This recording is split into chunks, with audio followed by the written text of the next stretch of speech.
ni nyina so na wo so. O say hallelujah.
Okay, one time shout out.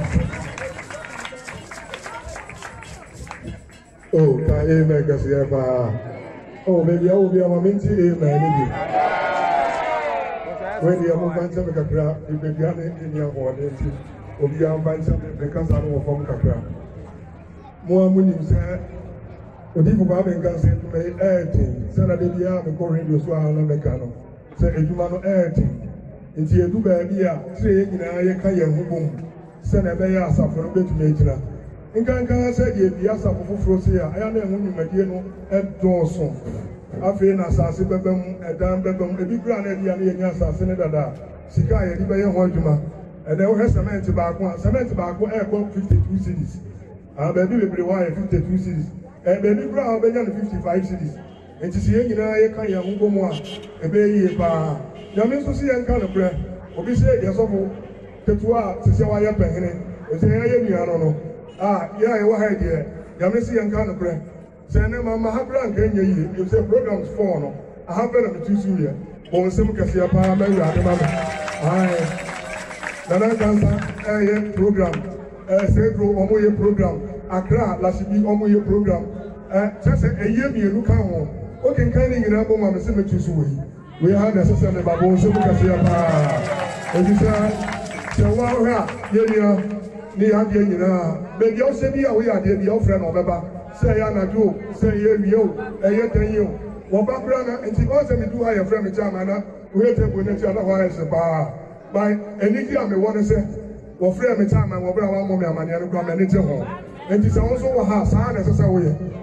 Mem Cassette, one man fallen Tamil. Anasa when to do an amamo, Mumma wanted to make any day, any year. If the moment is sorry with the air thing, I don't see Cassavon and Yabata, while with him, before Subesi saw down and then Yassam Ketua. If you find yourself on pay for my war, you will raise a any pain for your home with Treha, then you to form any man who you will need to see a free hacono. I never cry, a message than I said to baby. Na ya mana ya fe se uwa kuma paso be bia o se mo wan kasa o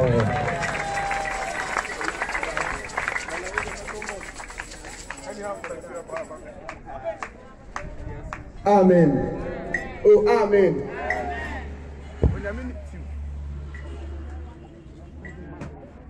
oh Jimmy so amen one come pa Mpempen so every me papa ka etire be sole papa ka etire o ka etire bia so itiri mi ene de amen amen every oba sorry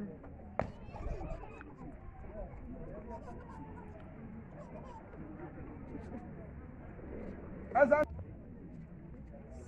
ayo de one more time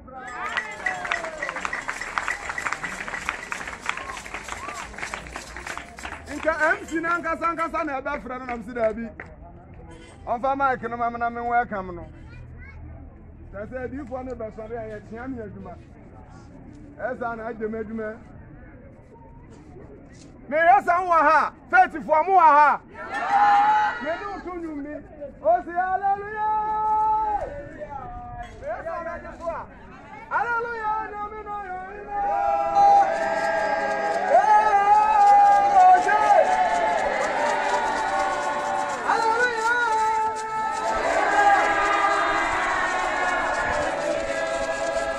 pa.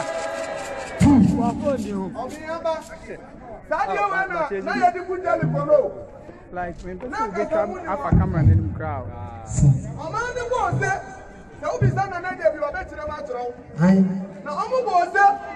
Omo bo se na fe so ni nyina so na e wo so. O se hallelujah.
Thank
you.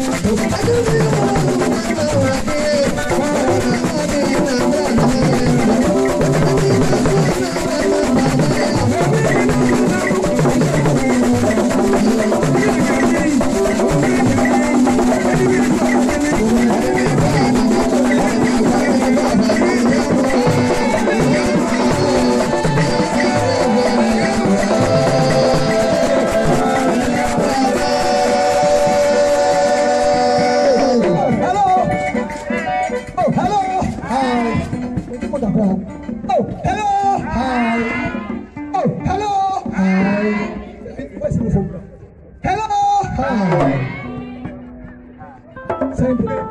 200 times kind of. Minimum 100.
When you mean nephew, Emma, who could be some food?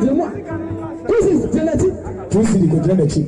Abafungia akawa kama bia tusi ni genetic. Achama yangu. Ya mabia. Abasu. Ani amala ya no. Ipo tumina. Mekwada ya no.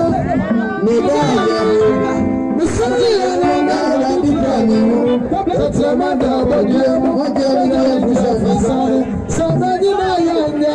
Sabana na sianya. Itimei na miaya. Mediati kamaza.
Thank you.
Yes,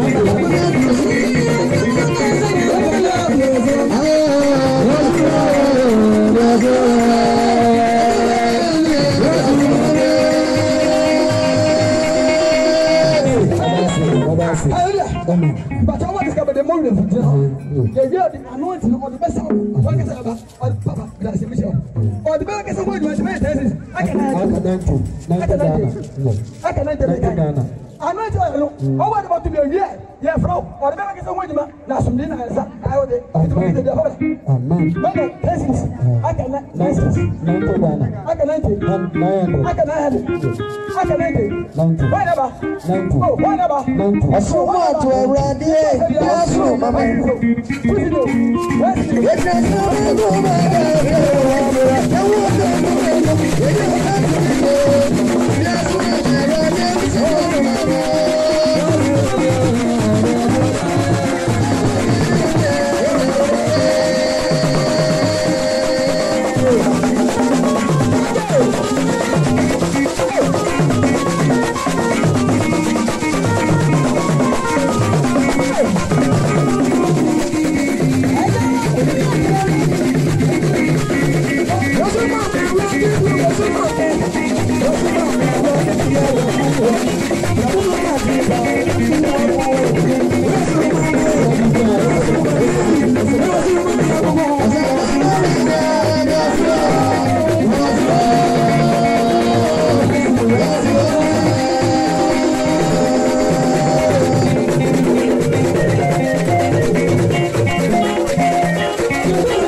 Minda. Manager. Amen. Passion manager already. Amen. Amen. But my boy, what about my boy?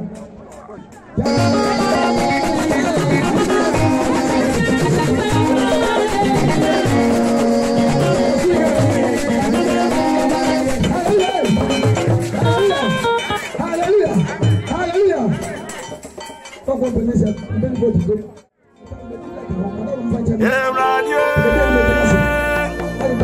Yes, yes, I